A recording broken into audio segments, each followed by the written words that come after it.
नमस्कार। जयतु भारती में आप सबका स्वागत है। आज का हमारा पाठ्य बिंदु है शांत रस। शांत रस का प्रादुर्भाव कैसे होता है, आज हम इस वीडियो में जानेंगे। देखिए, मनुष्य एक सामाजिक प्राणी है। उसकी अनेक आवश्यकताएं होती हैं और उसके मन में अनेक इच्छाएं उत्पन्न होती हैं। मनुष्य अपनी इन्हीं आवश्यकताओं और अपनी इच्छाओं को पूरा करने में लगा रहता है और इच्छाएं कभी खत्म नहीं होती, कभी पूर्ण नहीं होती। एक इच्छा पूरी होती है तो दूसरी इच्छा उत्पन्न हो जाती है, दूसरी इच्छा पूरी होती है तो तीसरी इच्छा उत्पन्न हो जाती है।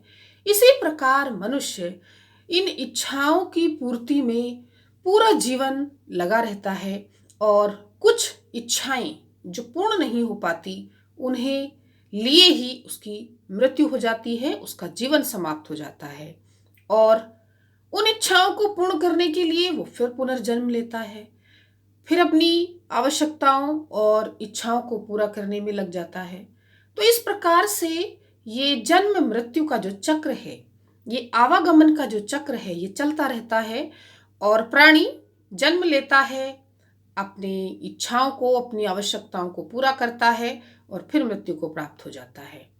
लेकिन कभी कभी मनुष्य जब अपनी इन सभी इच्छाओं को पूर्ण करने में लगा रहता है तो उसके सामने ऐसी परिस्थितियां आ जाती हैं, कुछ ऐसी बातें, कुछ ऐसे विचार या कुछ ऐसे लोगों के संपर्क में वह आता है कि उसे लगता है कि ये जो संसार है ये नश्वर है, इन इच्छाओं का कोई अंत नहीं है और क्षण भंगुर है। सारे के सारे सुख क्षण भंगुर हैं, कुछ ही समय में समाप्त हो जाने हैं। अर्थात इन सुखों की, इन इच्छाओं की, इन आवश्यकताओं की कोई शाश्वत सत्ता नहीं है। तो उसके मन में इस संसार के प्रति वैराग्य का भाव जागृत होता है। तो जैसे ही उसके मन में वैराग्य का भाव जागृत होता है, वही वैराग्य का भाव विभाव, अनुभाव और संचारी भावों के संयोग से शांत रस बन जाता है। तो आइए शांत रस की परिभाषा देखते हैं। तत्व ज्ञान की प्राप्ति, संसार की क्षण भंगुरता, सांसारिक विषय भोगों की असारता व परमात्मा के ज्ञान से मन में जो वैराग्य का भाव जागृत होता है, वही भाव विभाव, अनुभाव और संचारी भावों से पुष्ट होकर शांत रस में परिणत हो जाता है।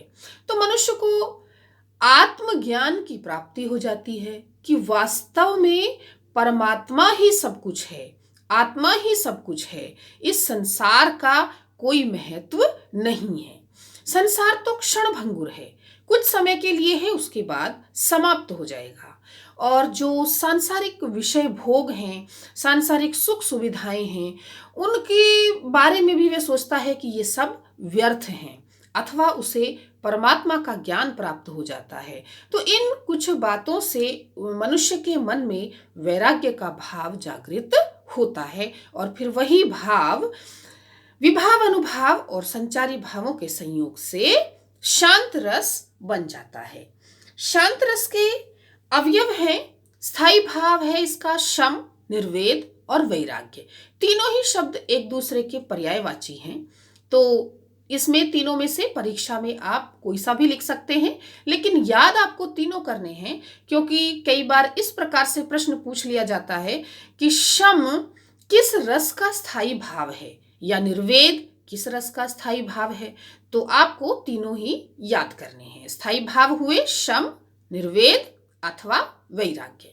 विभाव, आलंबन विभाव में जो आश्रय है वो कोई भी व्यक्ति हो सकता है जो मुमुक्षु होता है, अर्थात जो व्यक्ति इस संसार को छोड़कर के मोक्ष प्राप्त करना चाहता है, इस संसार की असारता को समझ करके उसके मन में एक ही इच्छा रह जाती है कि अब मुझे मोक्ष प्राप्त करना है और इस आवागमन के चक्र से मुक्त होना है, इस बंधन से मुक्त होना है। तो कोई भी ऐसा व्यक्ति हो सकता है जो मोक्ष प्राप्त करना चाहता है।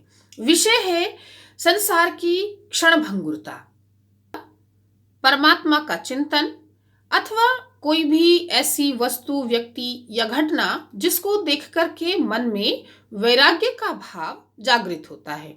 जैसे सिद्धार्थ के मन में वैराग्य का भाव कब जागृत हुआ?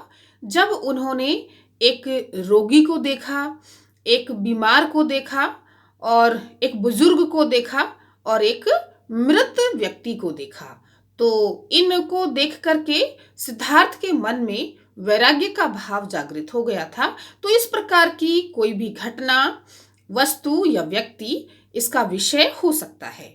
उद्दीपन विभाव है सत्संग, शास्त्रों का अनुशीलन, तीर्थ यात्रा, मंदिर दर्शन।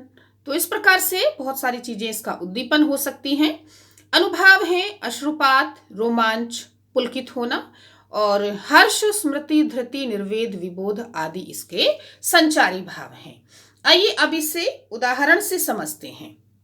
उदाहरण है पानी केरा बुदबुदा अस मानस की जात, देखत ही छिप जाएगा ज्यों तारा प्रभात। पानी केरा बुदबुदा मतलब पानी के जैसा बुलबुला है। कौन? मानस की जात, मनुष्य की जो प्रकृति है। मनुष्य कैसा है? जैसा पानी का बुलबुला होता है, थोड़े समय के लिए ही वह टिकता है और देखते ही छिप जाएगा, देखते ही छिप जाता है। क्या छिप जाता है? भोर का तारा। तारा प्रभात मतलब भोर का जो तारा होता है, सुबह सुबह जो आसमान में तारा दिखाई देता है, वो थोड़ी देर के बाद ही छिप जाता है। तो जो प्राणी हैं, जो जीव हैं, उनकी भी सत्ता थोड़े समय की ही है, बुलबुले के समान है और भोर के तारे के समान है। तो इस उदाहरण में, इन पंक्तियों में इस संसार की नश्वरता को दिखाया गया है, इसलिए यहाँ पर शांत रस है। अब इसको हम अवयव के माध्यम से समझते हैं। स्थायी भाव शम, वैराग्य या निर्वेद। आलंबन है इसमें, जो आश्रय होगा वो कवि या पाठक होगा। जिसने लिखा है कवि ने वह, और जो पाठक, जो पढ़ने वाला है, वह हो सकता है कि इसे पढ़ करके उसके मन में वैराग्य का भाव जागृत हो सकता है। विषय प्राणियों की नश्वरता, क्योंकि इन पंक्तियों में प्राणियों की नश्वरता का वर्णन किया गया है। उद्दीपन विभाव क्या है? उद्दीपन विभाव इसमें है भोर का तारा। जो सुबह सुबह तारा दिखाई देता है, उसे देख करके ऐसा लगता है कि मनुष्य भी कुछ समय का ही मेहमान होता है इस संसार में। और पानी का बुलबुला, पानी का बुलबुला भी बहुत कम समय के लिए ही रह पाता है।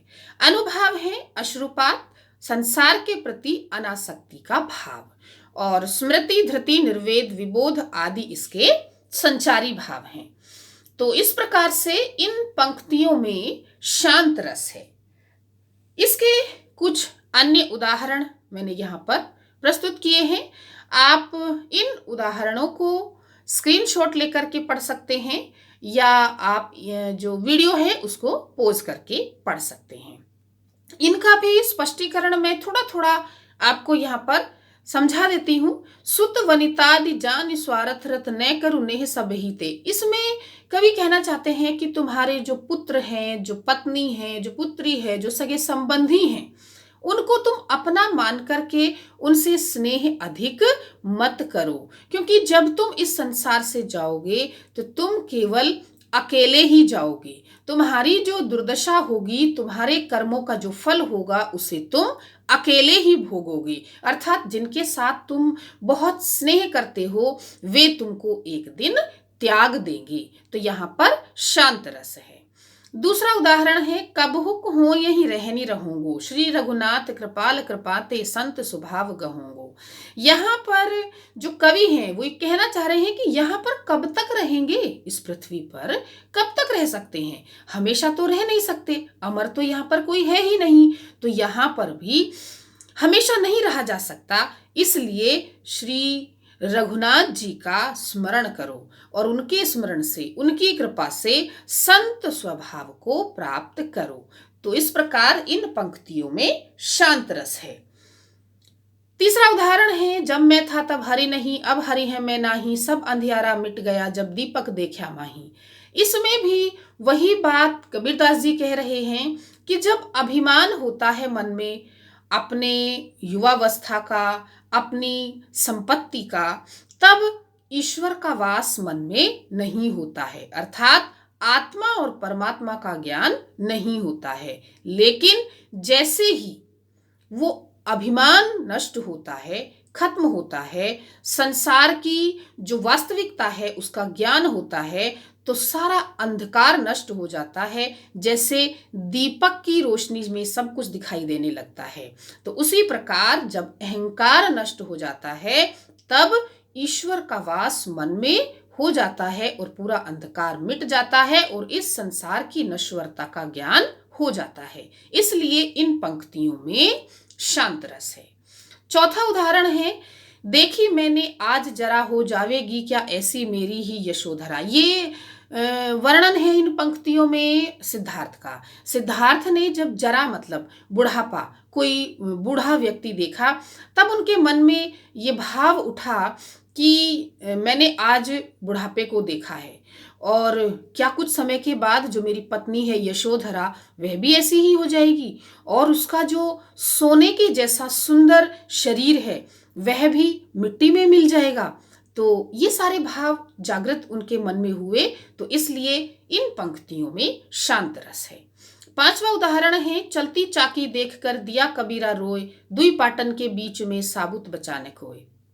कबीरदास जी ने जब देखा कि चक्की चल रही है, उसमें जो भी गेहूं, मक्का, जो भी अनाज डाला जा रहा है वो पिस रहा है, तो वो देख करके कबीरदास जी रोते हैं और कहते हैं कि दो पाटों के बीच में आकर के कोई भी साबुत नहीं बचता है, अर्थात इस संसार में कोई भी अमर नहीं है, एक ना एक दिन सबका अंत होना है। इसलिए ये संसार कैसा है, नश्वर है। तो इन पंक्तियों में शांत रस है। तो इस प्रकार से मैंने शांत रस के अनेक उदाहरण यहाँ पर प्रस्तुत किए हैं और इनका स्पष्टीकरण भी मैंने प्रस्तुत किया है। तो मैं आशा करती हूँ कि आपको शांत रस समझ में आ गया होगा। और इसके साथ साथ ही मैंने सभी रसों की वीडियो बना करके YouTube पर अपलोड कर दी है। आप डिस्क्रिप्शन बॉक्स में लिंक पर जो रस विवेचन के नाम से प्लेलिस्ट है वहां जाकर के सारी वीडियोस देख सकते हैं और सभी रसों का अध्ययन कर सकते हैं। धन्यवाद।